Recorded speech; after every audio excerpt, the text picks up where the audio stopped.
Y'all, I don't think I've ever had this much fun watching a Raw in a very long time.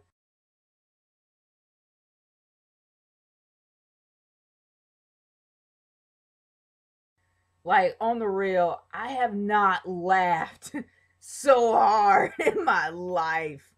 It was all about, I mean, seriously, this night was the Shield's night. It started off the Shield's night and it continued to be the Shield's night. But that's not what the funny part is. Oh my gosh. Starting off in the opening of the show, of course, you have the Shield pretty much calling out Evolution after what they did to them. And of course, you would take it as a threat. And seeing how Roman Reigns was really upset the fact that he got smacked down by Batista and by Triple H and Randy Orton, you would think that, yeah, he had every right to be pissed.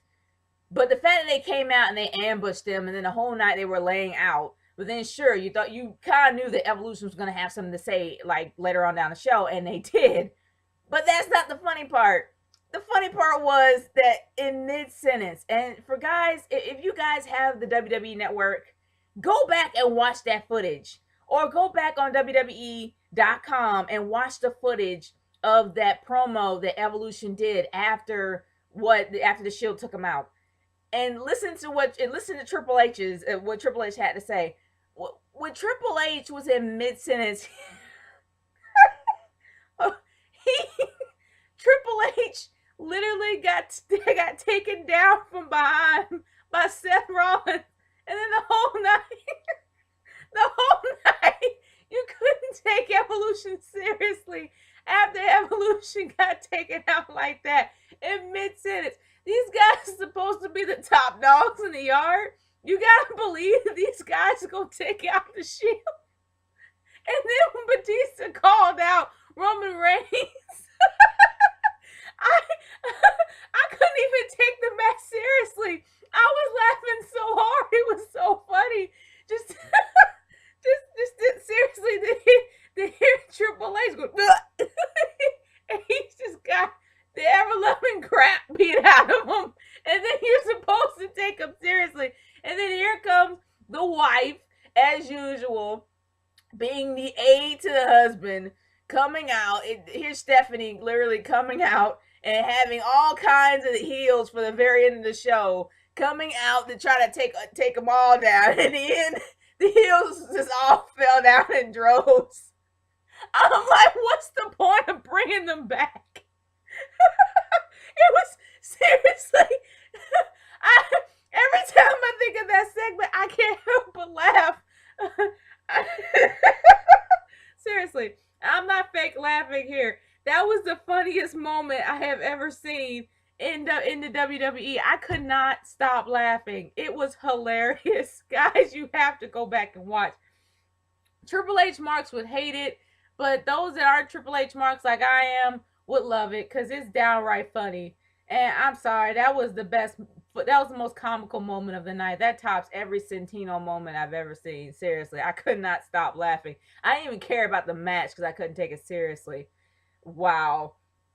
And speaking of storylines that you can't literally take seriously, okay. Now, we're trying, before I was all amped up about Kane becoming a monster. I thought that Kane was going to become out of control monster and not be leashed anymore, which is something I've always wanted. But it still feels like the guy's contained. He had every opportunity on Raw to go down there and chase Stephanie out of the arena, but he didn't.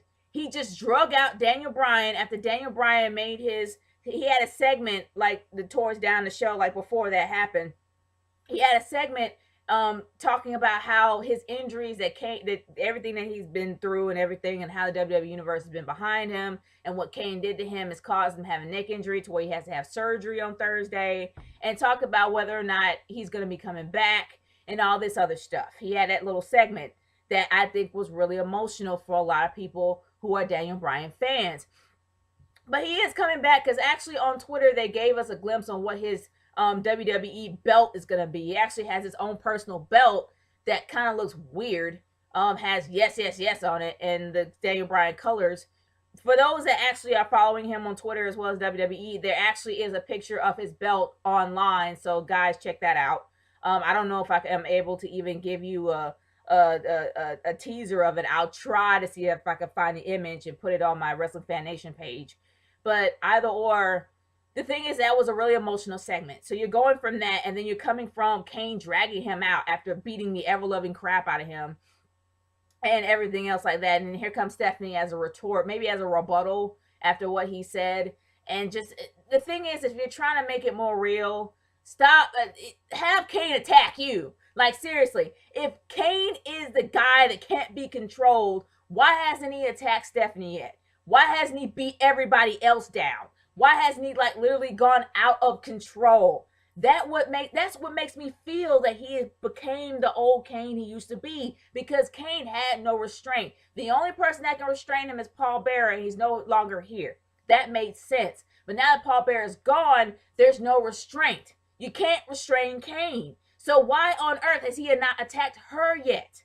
So it makes me still feel like Kane's being controlled. And honestly, I don't like that in my storyline. I don't.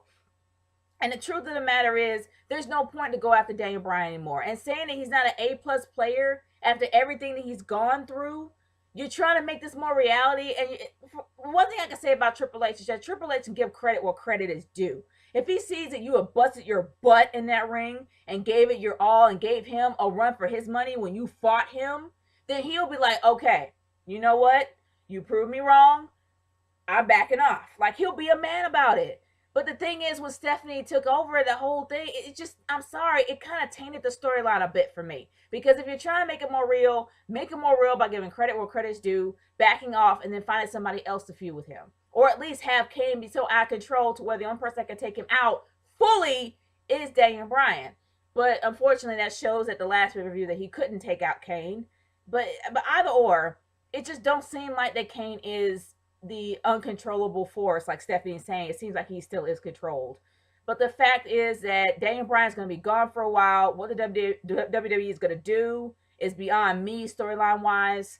Honestly, the Authority has nowhere else to go. They have nobody else to taunt anymore besides the Shield, and that may end soon. So I wonder where they're going to go with this. But moving on from there, honestly, the whole Fandango thing, I actually saw Fandango's match with Dolph Ziggler. Not that I really cared about it, but it's going to go to the whole ordeal to where Fandango's going to fall in love and get his heart broke. And let's face it, it's going to probably end up being that Summer Rae and Layla are going to become a tag team, because Layla is out filming the Marine 4. Yes, people, they're making a fourth one.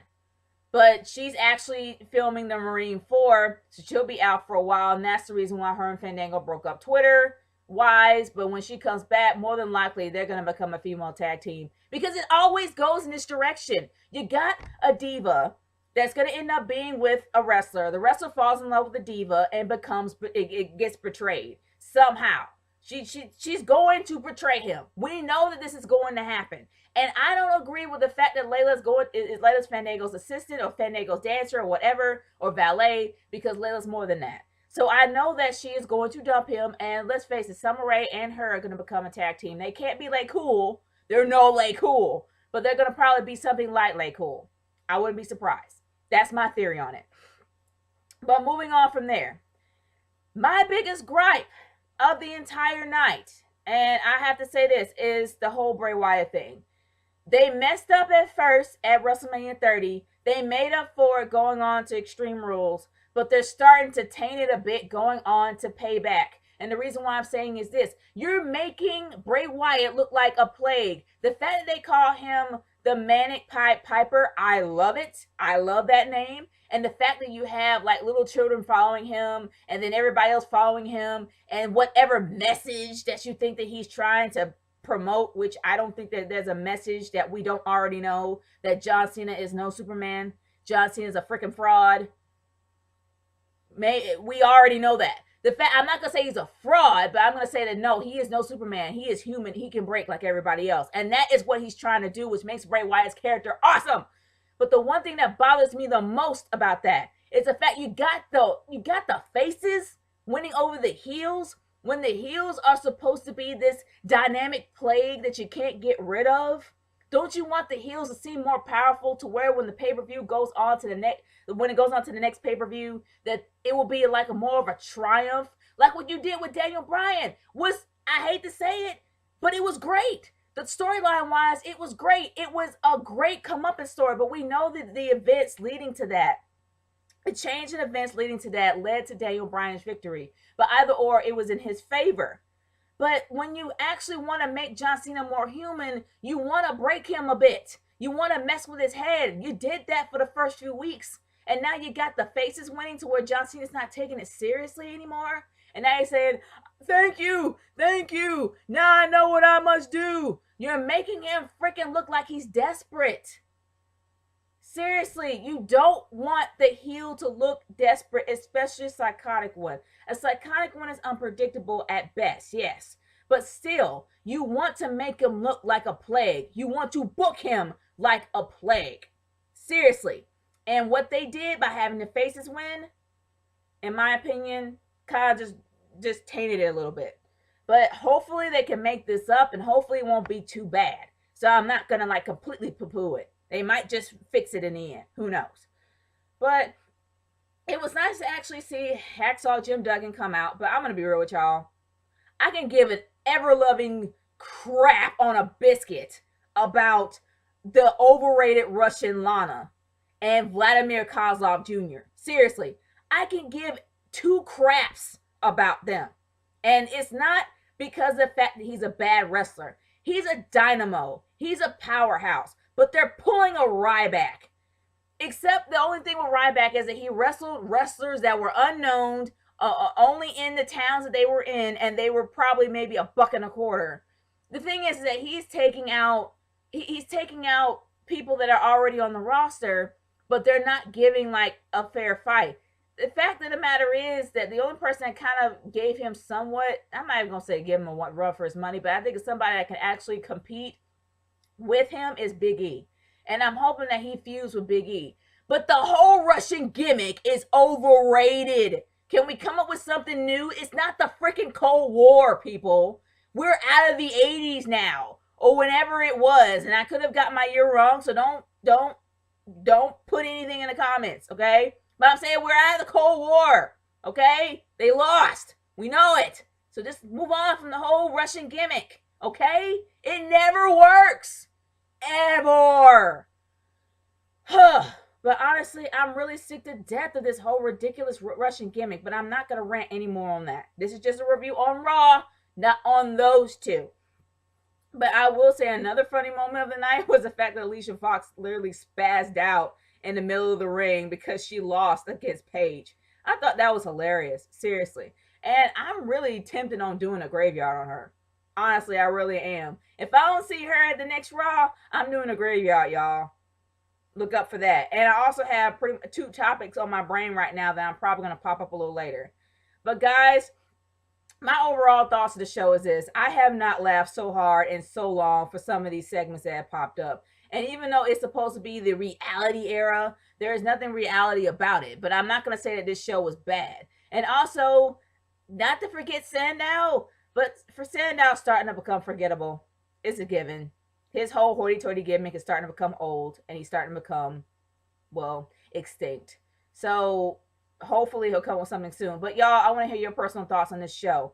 Leave your comments in the comment section below, or send me a video response on what you think about Raw and how you felt when Triple H landed flat on his face when he was taken out by Seth Rollins. Y'all, this is Niche Girl 30 signing off. Peace out. Later.